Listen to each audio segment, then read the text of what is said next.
Hello and welcome to Tarot with Tanya.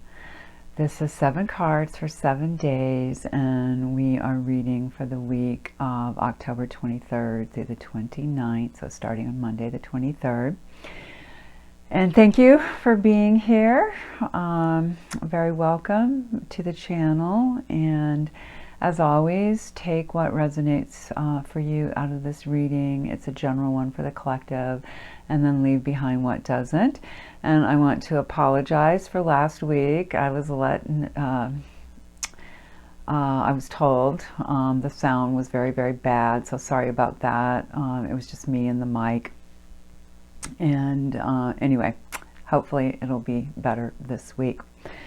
So we're beginning with the moon in Aquarius, and we will go to next weekend, next Sunday, to the moon in Taurus.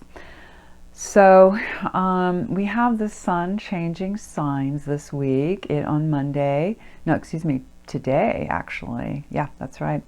It's moving into Scorpio. So that's for Monday.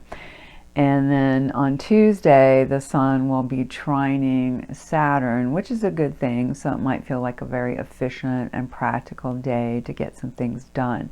So a shift on Monday, that energy moving from the diplomatic energy of Libra, the one that wants to think of the other, get things balanced and right and so forth, aesthetically pleasing, to the Scorpio, which is a lot more intense, wants to get, pardon me, into the nitty-gritty of things, to figure out the mysteries and so forth. And then on Tuesday, with that trine with Saturn, it can feel very nice again in terms of being practical and efficient and getting things done that you would like to do. On Saturday, next weekend, Mars will oppose Jupiter, and that'll be a little bit more difficult because you have that very masculine energy of Mars, the warlike energy, and it is in Scorpio now while Jupiter is in Taurus. And yeah, actually that's I was born with the opposite of that, so that's going to be an interesting thing to feel. But it could be like two very strong planets kind of going at each other. One saying get deeper into the mysteries, the other one saying, I got to be earthy and balanced. Okay.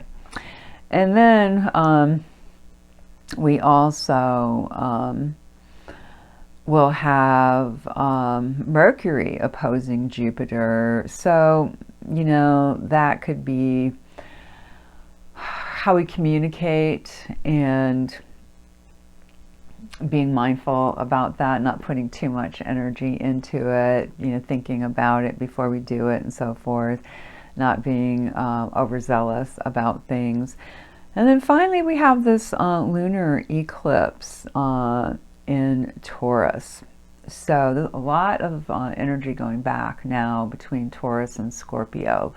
And they are opposites on the zodiac wheel, and it can be looked at as kind of head and heart.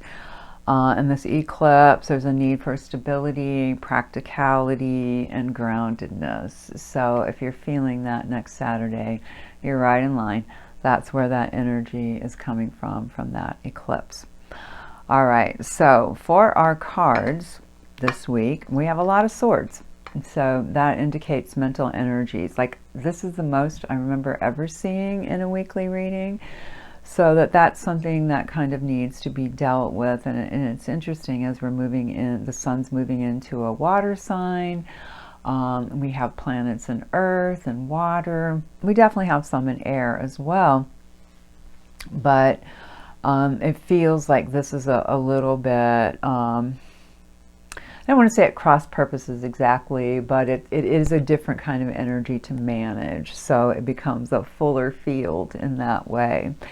So we start with the Ace of Swords, and I'm using the Golden Dawn deck today. So the Ace of Swords cuts through things. It's a rebirth mentally. It has clarity. It sees clearly. It's like holding up that light of truth. So, here it's piercing a crown, which shows that it's piercing the consciousness and, again, illuminating our thoughts. So it's a good way to start the week with that. Also mental energy of the moon in Aquarius. Aquarius is a very mental sign, air sign. So that sort's pretty positive. When we get to Tuesday, it gets more challenging, and we get the Nine of Swords. Despair and cruelty, like in the Thoth deck, which is definitely connected to this one. Crowley being part of this Golden Dawn Society. I read it as self-cruelty. Not necessarily that we are being hard on others. It's a Mars and Gemini, so it's about communication again, that sword energy, mental energy, word energy, and wanting, to be able to communicate in this kind of carefree and balanced way. But when that Mars comes in, it gives it maybe a little extra, and can be a little bit sharp. So I think it's aimed toward the self. So just watch that, the kind of cruel thoughts that you might end up having percolate up about the self. And then just remember, 9s are peak numbers, so it's going to go away. When it gets to the 10, it extinguishes. So just be aware of that on Tuesday. Wednesday comes and we switch gears into Wands energy, and here we have the 10 of Wands, oppression. This is when we feel like we have too much to do, and this astrologically is Saturn in Sagittarius. So Saturn has that heavy feeling like you have to do this, get your to-do list out, these are your goals, these are your commitments. And then Sagittarius is like, well, I may have other ideas, I may have a higher purpose here. So there's a lot of energy in getting things done in a way, and almost to the point of, are you oppressing the self? Or does it feel like the self is being oppressed by the kind of list of tasks to do? And if that's the case, just know, again, it's kind of like that peaking out. The 10 will turn back to the 1, the Ace of Wands, and the energy will renew. So there could be some kind of situation where it's like, all right, this is the end of that energy line, and now I have to do something different with it. So that's our Wednesday. On Thursday, we're right back to those swords. Again, there are more of these than anything else. We don't have any majors this week, and we have all minors except for 2 royal cards, and this is the first of those. So the Princess of Swords, she can be like a mood breaker if there is like confusion mentally, things feel a bit hard to see through. She's a great energy to call on. She's feminine and masculine because she's an air sign. Connected to the air element. She represents all the air signs, and then it's a feminine because it's a princess. So there's some balance in that, and the ability to come in and cut through the BS, cut through the illusions, the delusions, and to feel and see in a clearer way, just to get it out of the way so clarity can come through.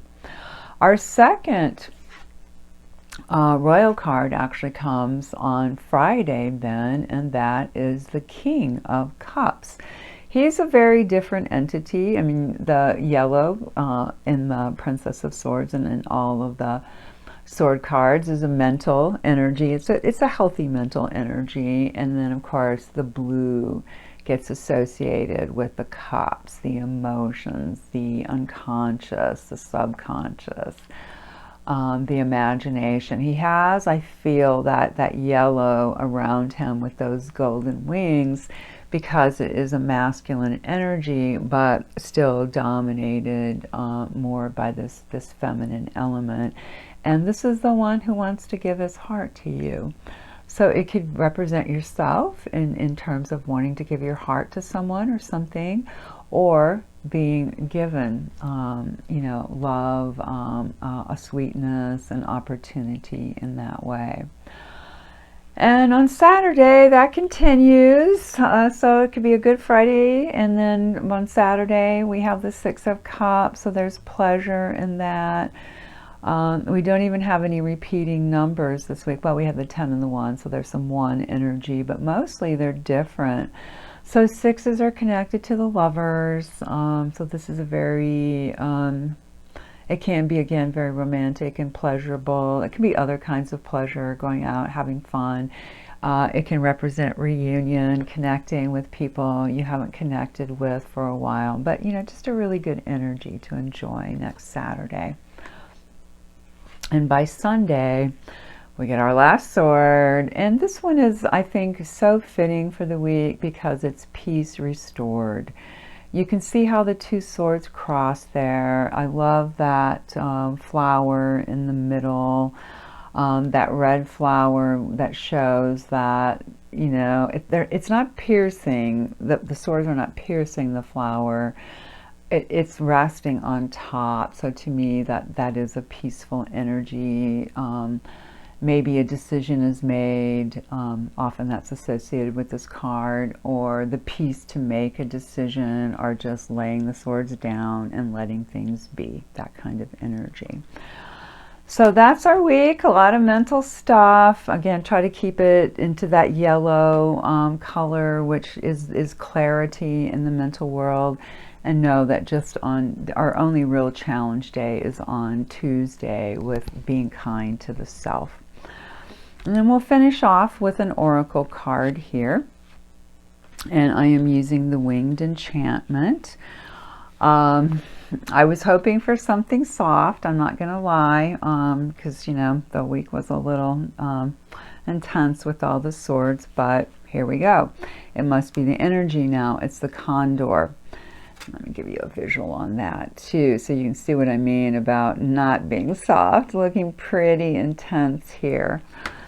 I am Condor, the great alchemist with wings. I am the order of the cosmos. I am that which devours. When life perishes, I will remove it. If something has ceased to be, I will give it new form. I am the shaman of death and the soul of renewal. I am your lingering clue that something must go. You need to look at life from the shadows and see how everything connects. You must accept that many things are beyond human understanding. There is change. There is transformation. There is death. It is the alchemy of time and the way of the universe. I will not give you all of the answers, but will offer circumstances to heighten what you already know. If it is my lessons you seek, look around. Death is everywhere. With the red dawn of metamorphosis close behind. Stop running from change and let something die its death. Stop lingering where there is no hope. Let life be renewed as it needs to be. You are transforming, you are resurrection, you are acceptance, you are Condor. And I do feel, as I always do, that when it comes to these oracle cards, that they have a way of just summarizing what's going on with the week. So it's letting go of old thought forms. That is definitely a part of it, especially with that cruelty. So we open up to something new Monday. Tuesday, we might say, okay, here's the old baggage. This is the way that I am critical of the self. How can I transform that? The way with the Ten of Wands that I feel oppressed by that. Opening up by Thursday to, you know, cutting through that and saying, I need a different energy. And then the heart comes in with the cups, the King of Cups, the Six of Cups. And then by Sunday, end of our reading week here, peace is restored. That there's more balance and a feeling of harmony in the mental body. So again, I'll remind you, take what works for you, what resonates, what feels right, leave the rest behind. Thank you so much for being here. Super appreciate that. And if you're so inclined, please consider liking, sharing, and subscribing. Have a beautiful week, and I'll see you next one. Take care, beloveds. See you then.